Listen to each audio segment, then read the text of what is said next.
Vou falar um pouquinho hoje de casos que têm ocorrido na mídia, de procedimentos do ponto de vista cosmético, sobretudo dos preenchedores.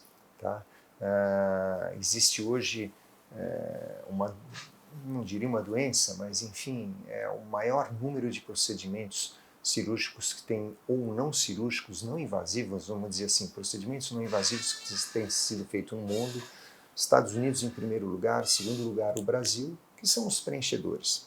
Basicamente temos dois tipos de preenchedores que são usados para corrigir defeitos na face ou mesmo corporais, que são os absorvíveis e os não absorvíveis. O grande problema hoje são os não absorvíveis.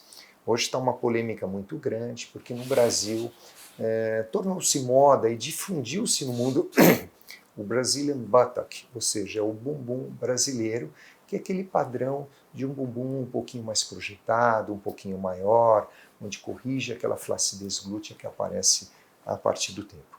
E para isso tem sido usado, está sendo usado, um material que é chamado de PMNA, que é o ácido polimetilmetacrilato. Esse material é um material, resumidamente, de características sintéticas, plásticas, onde você faz a aplicação dele e a retirada se torna bastante difícil. Esse material, a partir do momento que ele é injetado, ele difunde-se abaixo da pele, na gordura, muitas vezes na musculatura, promovendo um aumento de volume. Antigamente, o Conselho Federal de Medicina, eles apenas liberavam esse tipo de procedimento para pacientes portadores da síndrome de imunodeficiência adquirida, lá atrás, quando ainda não havia medicações específicas, e os pacientes, uma das características era uma atrofia de tecido gorduroso da face bastante intenso, de alguma maneira estigmatizando esse paciente. Então, esse material ele era usado em serviços especializados que atendiam esse paciente através de cirurgiões plásticos para fazer o preenchimento da face com resultados interessantes, sem, sobretudo, abusar no volume injetado. Posteriormente, ele passou a ter uma amplitude maior sobre todas as áreas do corpo, sobretudo em face, para promover aumento de lábio, melhora de sulco nasogeniano, melhora de sulco bucal, aumento de mandíbula, projeção de região malar, nariz. Tá? Então, o que a gente acabou vendo? Com o passar do tempo, sequelas bastante significativas desse material, porque ele é um material que, se ele ficar quietinho lá, ok. O que ocorre? Muitas vezes, por reações antígeno-anticorpo do organismo, ou seja, o organismo reconhece como sendo um corpo estranho, e ele começa a brigar com esse material, processos inflamatórios bastante significativos, de difícil tratamento.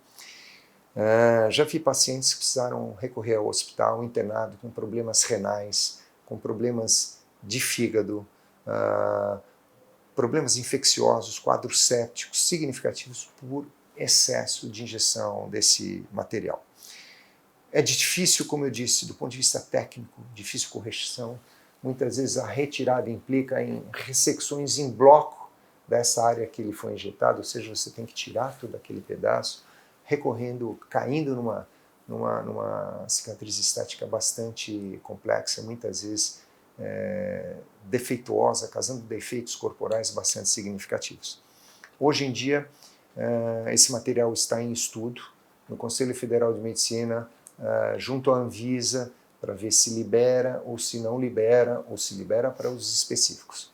Especificamente a Sociedade Brasileira de Cirurgia Plástica, hoje, ela já contraindica, expressamente através de documento mandado a todos os nossos cirurgiões plásticos, o uso desse material.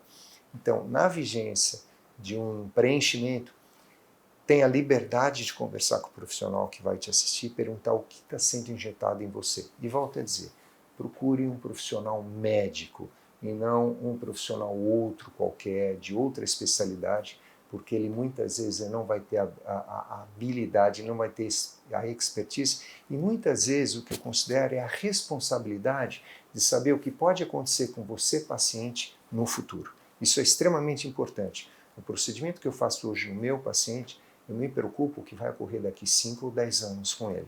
E muitas vezes esses profissionais não têm esse tipo de preocupação.